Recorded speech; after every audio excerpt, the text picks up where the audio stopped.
Viral করো। ও হচ্ছে কি বলে একা একা করে, সে খালি একা একা ব্লগ করে।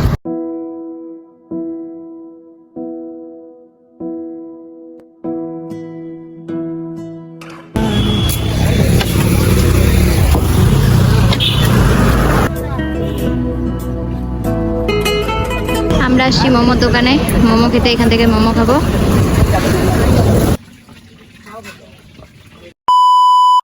Hello guys, welcome back to my YouTube channel. কেমন আছো তোমরা? একটু বেশি কাটিং করে বললাম না, ইউটিউব।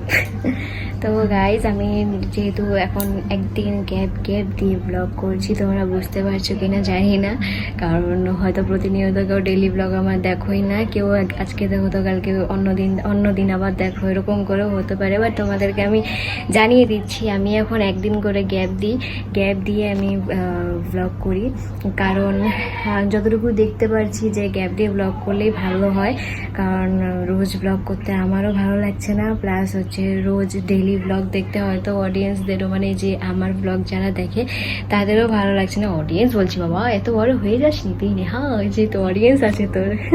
তো যেটা বলছিলাম, মানে রোজ এই ডেইলি ব্লগ হয়তো সবার ভালো লাগে না, একদিন গ্যাপ দিয়ে করলে জিনিসটা মানে ভালো লাগে। বেশি অতিরিক্ত জিনিস সবারই ভালো লাগে না, আমার নিজেরই ভালো লাগে না, তো মানুষের কি ভালো লাগবে। আর তার মধ্যে ডেইলি ব্লগ বলতে ঘোরার সেরকম ব্লগ হয় না, ঘরেরই ব্লগ হয়, তো এরকম রোজ ব্লগ দেখতে কার ভালো লাগে বলো? তো সেজন্য ভেবেছি যে মাঝখানে একদিন গ্যাপ দিয়ে দেবো, আমারও ভালো লাগে না রোজ ব্লগ করতে, ইন্টারেস্ট থাকে না, আর একদিন গ্যাপ দিয়ে করলে আমার ইন্টারেস্ট মানে ভালো থাকে, যে ভালো করে ব্লগটা করতে পারি। তো সেজন্য আমি ডিসাইড করেছি একদিন গ্যাপ দিয়ে ব্লগ করবো, একদিন করবো আর একদিন গ্যাপ দেবো, তারপরের দিন আবার ব্লগ করবো, এরকম করে ব্লগ আমি করবো ভেবেছি। তো দেখি, প্রথমত না ইন্টারেস্ট সব কিছুতেই থাকে, মানে প্রথম যেমন আমি খুব রোজ ডেইলি ব্লগ করতাম, মানে সেই ইন্টারেস্ট থাকতো, এত প্রচুর কথা বলতাম।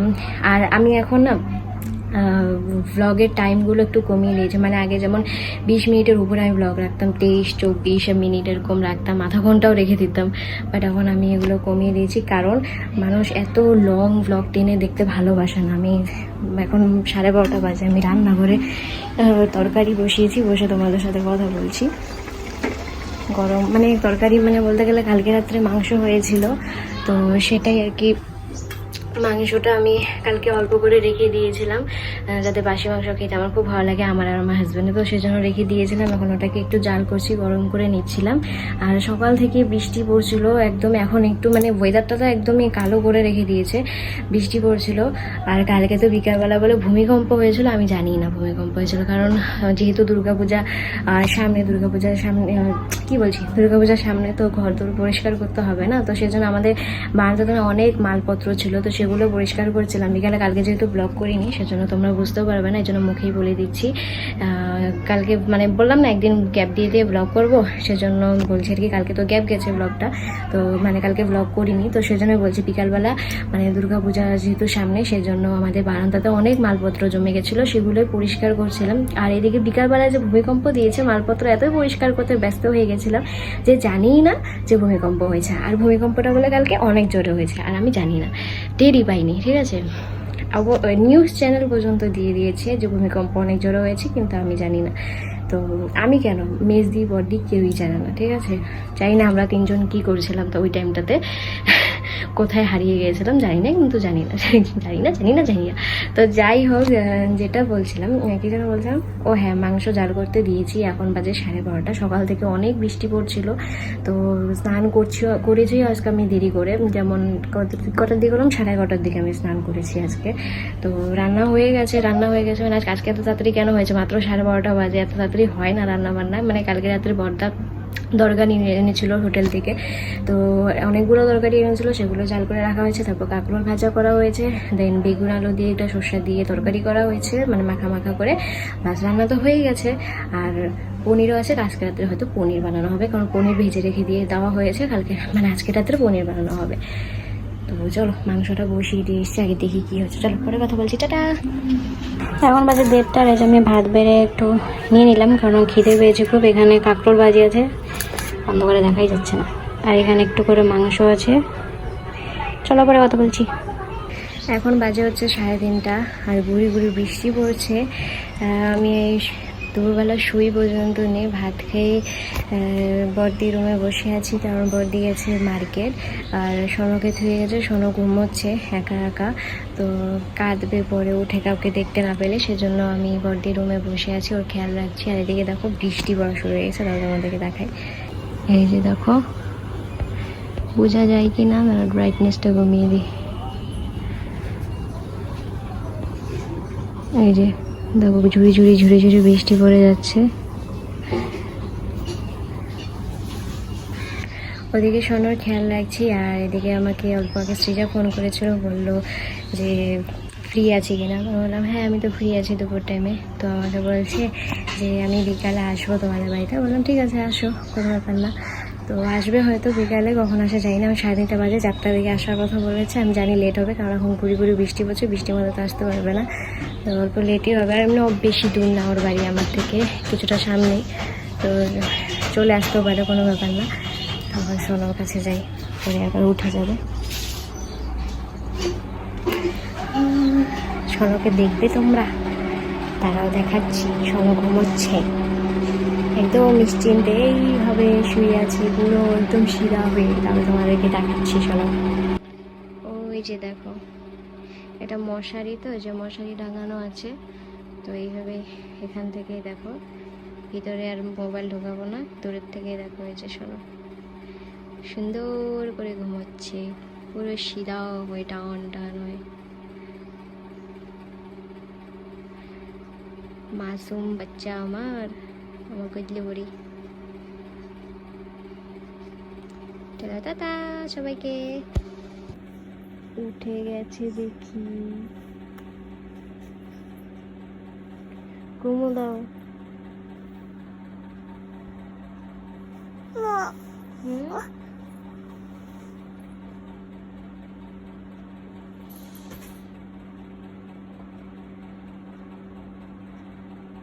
ঘুমায় বসতে আবার।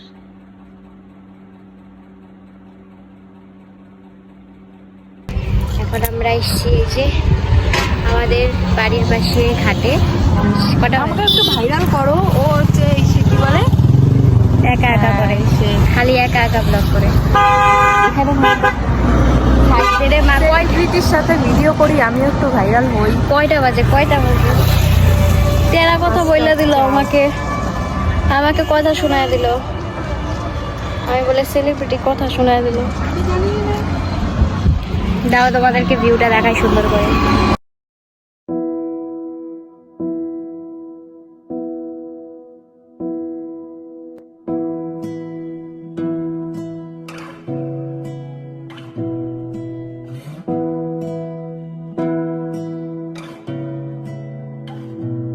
তোমাকে না লেখা চিঠিটা ডাক বাক্সে রাখো কোণে, সাদা খামের না লেখা নাম এঁকেছে তার গানে।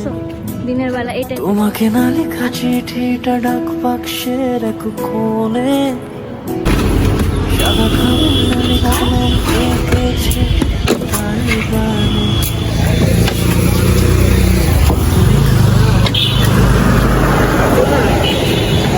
ঝালমুড়ি শুরু হয়ে গেছে।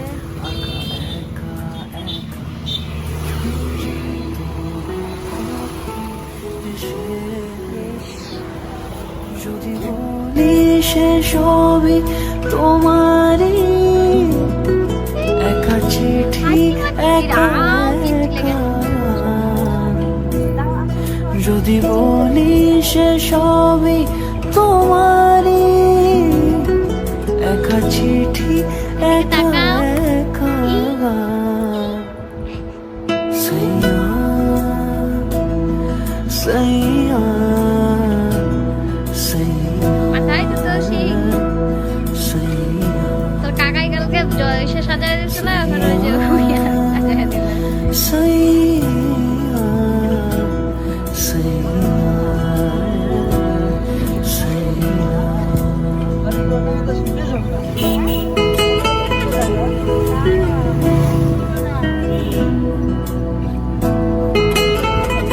চলো আমরা কোথায় আছি? চলো আমরা মোমো খাইতে যাই। চলো চলো, হাত ধরো, আমার হাত ধরো। হ্যাঁ হ্যাঁ মোমো। আমরা আসছি মোমোর দোকানে মোমো খেতে, এখান থেকে মোমো খাবো।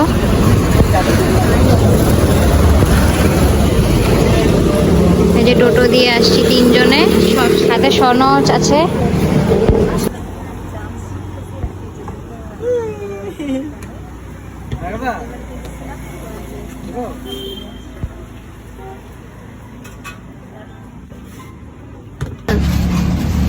আচ্ছা হ্যাঁ হ্যাঁ ঠিক আছে।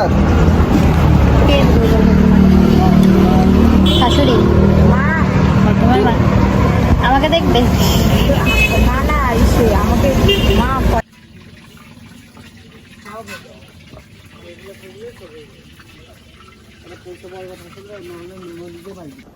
সো এখন বাজে হচ্ছে 8:30। সৃজার হাজব্যান্ড মানে রাজদা এসে সৃজাকে নিয়ে গেল বাড়িতে। এতক্ষণ আমি আমার হাজব্যান্ড রাজদা সবাই মিলে গল্প করছিলাম সন্ধ্যার থেকে। আর ও তো বিকালে এসেছিলো, তোমরা দেখেছো, তোমাদের সাথে সবটাই শেয়ার করেছি। ওকে নিয়ে একটু আমাদের ব্রিজে ঘুরতেও নিয়ে গেছিলাম। তারপরে ঝালমুড়ি খেলাম, চিপস খেলাম, মানে কী বলে চিপস খেলাম। তারপরে আবার ওর সাথে গেলাম, মোমো খেলাম, ক্রিস্পি খেলাম। ক্রিস্পির ভিডিও ক্লিপটা উঠাতেই ভুলে গেছি, কারণ আমার হাজব্যান্ড ক্রিস্পি খেয়েছিল, ওখান থেকেই অল্প করে আমি আরও খেয়েছিলাম, মানে আমি আসে যা গিয়েছিলাম। আর সোনাও গেছিলো সাথে, সোনাও মোমো খেয়েছি, ক্রিস্পি খেয়েছে, অনেক মজা করেছি। তো এখন চলে গেল, আর কারণ বৃষ্টি পড়ছে এই জন্য যেতেই হতো, খুব জোরে বৃষ্টি শুরু হয়েছে বাইরে। তো এখন আমি ড্রেসটা চেঞ্জ করব, গরম লাগছে কারণ বৃষ্টি দিকে পড়ছে, কিন্তু তাও গরম লাগছে। চলো পরে কথা বলছি। এখন দেখো রাত্রের জন্য এই ঘোলা হয়ে গেলো ক্যামেরা, এই যে পনিরের তরকারি বানাবো, সেজন্য এখানে এই যে হয়ে গেছে পনিরের তরকারি, প্রায় কমপ্লিট হয়ে যাবে। এখন 9:30 মতো বাজে, আর বৃষ্টি পড়ছে ওদিকে এখনও। আর হচ্ছে কুয়াশের ঘন্ট করা করেছে বড়দি। আমি ড্রেস চেঞ্জ করে রান্নাও কমপ্লিট করে ফেলেছি। এখন বাজে 9:30, আর ওদিকে বাইরে ঝুড়ি ঝুড়ি বৃষ্টিও পড়ে যাচ্ছে। আর কি যেন বলছিলাম, আর হাজব্যান্ড গেছে একটু বাইরে, একটু দোকানে গেছে। আর মানে সিজাতরতা চলেই গেছে কখনই, তোমাদের সাথে শেয়ার করেছি। আর হ্যাঁ, তোমরা হয়তো কেউ ভাবতে পারো যে আমি এত বাইরে যাই, মানে বাইরে যাই বলতে গেলে মানে ফ্রেন্ডদের বাড়িতে যাই, আর কোথাও তো আমি যাইও না সেরকম। হ্যাঁ যাই, যে যাওয়ারটা যাই, বাট দূরে কোথাও সেরকম যাই না। তো কেউ ভাবতে পারে যে সংসারে কাজকর্মগুলো কখন করি, কি করি না করি, মানে এদিকে পড়াশোনাও করি। তো সবাই ভাবতে পারে যে সব কিছু এলোমেলো করে দেয় নাকি, অনেকে ভাবতে পারে, অনেকের মাথায় এগুলো আসতে পারে। তো জানি না, গর্ব করে বলছি না, সত্যি কথা এটা। ভগবান আমাকে এতটুকু মানে স্ট্রং বানিয়েছে, বা এতটুকু মানে নিজেকে মানে আমাকে আর কি মানে ঠাকুর এবং এমন করে মানে দিয়েছে আর কি, যে আমি সব কিছু মেনটেন করতে পারি। বিয়ের আগের থেকে আমি সব কিছু মেনটেন করে চলতে পারি, মানে ব্যালেন্স করে চলতে পারি। এটা সত্যি কথা বলতে গেলে আমার স্যাররাও বলতো, আমার স্কুল টিচার, আমার টিউশন টিচার, ওরাও বলতো যে নেহা তুই সব কিছু ব্যালেন্স করে চলতে পারিস। আমার যারা ফ্রেন্ডসরা ব্লগ দেখে, যে টিউশন আমি পড়তাম, বা স্কুল টিচার যারা আমাকে চেনে, আমার ফ্রেন্ডসরা মানে চাইল্ডহুড ফ্রেন্ডসরা যারা চেনে, মানে স্কুল ফ্রেন্ডসরা, তারা জানে যে এই কথাটা সবসময় স্যার আমাকে বলতো, যে আমি সব কিছু ব্যালেন্স করে চলতে পারি। আর এখনও সেম, বিয়ের আগে যেরকম ছিলাম, বিয়ের পরও আমি ভুলে যাই না যে লাইফটাকে এনজয় করাও আমি ভুলে যাই না। আমি সব কিছু মানে আমার লাইফটাকেও এনজয় করি, আমি সংসারও সামলাই, আমার হাজব্যান্ডকেও সামলাই, ইন ফিউচার আমার বেবি হলে আমার বেবিকেও সামলাবো, আমার পড়াশোনাকেও সামলাই, আমার ক্যারিয়ারটাকেও আমি ভাবছি যে আমি ক্যারিয়ারে কী করবো না করবো সেগুলো আমি সব কিছু মেনটেন করে মানে চলার চেষ্টা করি। আর আমি সত্যি কথা বলতে গেলে আমি গর্ব করি না, কিন্তু আমি পারি, সেটা সত্যি কথা। ভগবান আমাকে এতটুকু শক্তি দিয়েছে যে আমি পারি সব কিছু মেনটেন করতে। যেমন নিজের ল্যাপটপকেও এনজয় করি, এনজয় করতে পারে, অতিরিক্ত এনজয় না, যেটা একদমই খারাপ পথে যাওয়া বা খারাপ কাজ করা সেমন না। নিজের লিমিট ক্রস করে আমি কোনো এনজয় করি না। নিজের সীমা যেটা লিমিট আছে সেগুলোকে মেনটেন করে আমি নিজের লাইফটাকে এনজয় করি, ফ্রেন্ডসদের সাথে মিশি, গল্প করি, ঘুরতে যাই, হাজব্যান্ডের সাথেও সেম আর কি। আর হচ্ছে ঘরের মানুষের সাথেও আমরা তো সিঙ্গেল ফ্যামিলি না, মানে আমি আমার হাজব্যান্ড তো একা না, আমাদের জয়েন্ট ফ্যামিলি, 12 জনের উপরে মানুষ আছে। তো এতজনের সাথে থাকছি, সবার সাথে আমার ভালো বন্ডিং, কারোর সাথে এমন না যে আমার কারোর সাথে কোনো খারাপ বন্ডিং আছে। ঘরের প্রত্যেকটা মানুষের সাথে আমার ভালো বন্ডিং, সবার সাথে মিশে চলি। আর সত্যি কথা আমি ঝগড়া ওরকম করতে পারি না। মিশুকে আমি রাগ ধরেও রাখতে পারি না মানুষের উপরে। তো সবার সাথে মিশে চলা, সংসার সামলানো, সবার সাথে এভাবে মেনটেন করে চলতে আমার খুব ভালো লাগে। আর আমি এইভাবে লাইফটাকে কাটাতে চাই, সত্যি কথা যেটা। আর যেহেতু পড়াশোনা করছি, পড়াশোনাকেও সামলাতে হচ্ছে, ঘরের সংসারকে, এত বড় সংসার, 12 জন মানুষকে নিয়ে চলা কিন্তু অত সহজ কথা না। সব কিছু সামনে কাজকর্ম তো আছেই, হ্যাঁ। তো ওগুলো নিয়ে চলা, তারপর হচ্ছে এক্সট্রা আমার হাজব্যান্ডের প্রতি এফোর্টস দেওয়া, মানে যেহেতু ভালোবাসা, লাভ ম্যারেজ, অনেক এফোর্টস দিয়ে চলতে হয় ওর সাথে, যাতে আমাদের মধ্যে রিলেশনশিপটা, ভালোবাসার সম্পর্কটা ভালো থাকে, তেমন ওর ক্ষেত্রেও। তো আর হচ্ছে যখন পড়াশোনা করছি, আমার ক্যারিয়ার নিয়েও ভাবছি যে কিছু করবো, পড়াশোনা তো এমনি করছি না, কিছু করবো বলেই করছি। তো সেগুলো নিয়েও ভাবনা চিন্তা করা। তারপর হচ্ছে ফিউচারে তো বেবি নিবই, সেটাকেও আমার মানে ওগুলো নিয়েও আমি মাথায় চলে যে কীভাবে কী করবো না করবো। তো সব কিছু আমি নিয়ে চলার চেষ্টা করি। মানে আমি চাই আমার সাথে সবাই থাকুক, মা বাবা থেকে শুরু করে আমার শ্বশুরবাড়ির সবাই আমার সঙ্গে থাকুক, ফ্যামিলির সবাই। আমি কারো থেকে আলাদা হতে চাই না। আমার সত্যি কথা বলতে গেলে আমি কেন শেয়ার করছি এগুলো কথা জানি না, কিন্তু মানে সত্যি কথা এটাই যে আমি সবার সাথে মিশে, সবার সাথে চলতে ভালোবাসি, আর লাইফটাকে এনজয় করতে ভালোবাসি। তাও করে এভাবেই সব কিছু ভালো থাকুক, আমি এটাই চাই। তো আমি জানি না এত কথা কেন বললাম। আর ওদিকে বাইরে বৃষ্টি পড়ে যাচ্ছে। আমার মনে যা আসে বলে দিই, এত অন্ধকার লাগছে, কালিয়া লাগছে তোকে নেহা, কালিয়া। মাই গড, বৃষ্টি পড়ছে, জানলাটা খুলে দিলাম। এই দেখো কখন থেকে এরকম ঝুড়ি বৃষ্টি পড়ে যাচ্ছে। ঠিকই আছে, রাত্রেবেলা বৃষ্টি পড়লে কোনো প্রবলেম তো নেই, রাত্রেবেলা বৃষ্টি পড়লে, কিন্তু দিনের বেলা বৃষ্টি পড়লেই তো প্রবলেম হয়।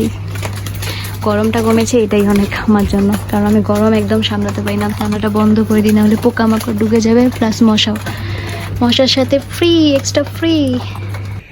আইফোন এত গান্দা একটা মোবাইল। এখন তোমরা আমি লাইটের সামনে অতটা নেই, একটু আমার বিছানার সাইডে বসে আছি, ঠিক আছে। তো অতটা লাইট আছে, কিন্তু এই আইফোনটা এত জঘন্য একটা মোবাইল। লাইটের সামনে এরকম করে ধরে রাখো তাহলে হোয়াইট লাগবে, মুখটা ব্রাইটনেসটা সুন্দর লাগবে। আর যদি একটু লাইটের থেকে দূরে সরে এরকম করে ধরে রাখো তাহলে তো কালা লাগবে, কালা। এখন আমি ব্রাইটনেস বাড়িয়ে রেখেছি মোবাইলের, সেজন্য আমাকে একটু হলেও ফর্সা লাগছে। তাহলে দেখবি আমি নর্মাল ব্রাইটনেসে রাখবো, মোবাইলে যেটা নর্মাল ব্রাইটনেস থাকে সেটা রাখছি, দেখবে কেমন কালা লাগে। एक बात में जज्बात बदल गया, हालात बदल गया, ये क्या हुआ? এখন আমি ব্রাইটনেসটা বাড়িয়ে দিই, কালুয়া লাগে না হলে। এত জঘন্য একটা মোবাইল, আমার OnePlus-টাই ঠিক ছিল। সত্যি কথা বলতে গেলে I miss my OnePlus mobile. IPhone ভালো লাগে না আমার। বলতে গেলে অনেকে আইফোন নিয়ে অ্যাটিটিউড দেখায়, অনেক মেয়ে আছে, অনেক ছেলে আছে আইফোন নিয়ে, হাতে একটা আইফোন এসে গেলে খুব অ্যাটিটিউড দেখায়, কিন্তু আমার ভালোই লাগে না আইফোন। এই জগৎকে আমাকে মেনে নেবে, আমার আইফোন সত্যিই ভালো লাগে না। আই লাভ অ্যান্ড্রয়েড মোবাইল, সত্যি কথা। অ্যান্ড্রয়েড মোবাইল ইউজ করতে না অ্যান্ড্রয়েড মোবাইলই ভালো লাগে, আইফোন ভালো লাগে না। আইফোনের কিছুই ভালো লাগে না আমার, সত্যি কথা বলতে গেলে আমার অ্যান্ড্রয়েড মোবাইলই ভালো লাগে। হয়তো আমি অনেক কিছু জানি না, নলেজ নেই, এই জন্য আইফোনকে ভালো লাগে না। অত নলেজ আমার থাকার দরকারও নেই, আমার অ্যান্ড্রয়েড মোবাইলই ভালো লাগে। আরে বড় লোক না, গরিব মানুষ, তাই আমার অ্যান্ড্রয়েড মোবাইলেই আমি খুশি, আইফোন পোষায় না। আমি এখন এই যে খিদে পেয়েছি, এটা খাচ্ছি। 9:30 পার হয়ে গেছে, 50টা বাজবে। খিদে পেয়েছে, কী করবো, ভাত তো পরে খাবো। এখন যদি ভাত খাই আধা রাত্রে খিদে পাবে, কারণ আমি মোবাইল দেখতে থাকি 1:30 2টো অবধি। এই জন্য ঘুম থেকে উঠতে লেট হয়। আমাদের বাড়ির সবাই দেরি হয় ঘুম থেকে উঠতে, হয়তো কেউ তাড়াতাড়ি তো উঠেও না। আমি একটু বেশি দেরি করি, এই আর কি। আমাদের তাড়াতাড়ি উঠা হবেও না, অনেক চেষ্টা করেছি তাড়াতাড়ি উঠার, পারি না। কীভাবে পারবো? রাত্রেবেলা মোবাইল দেখতে থাকি, ঘুমটা লেট করে হয়, সেই জন্য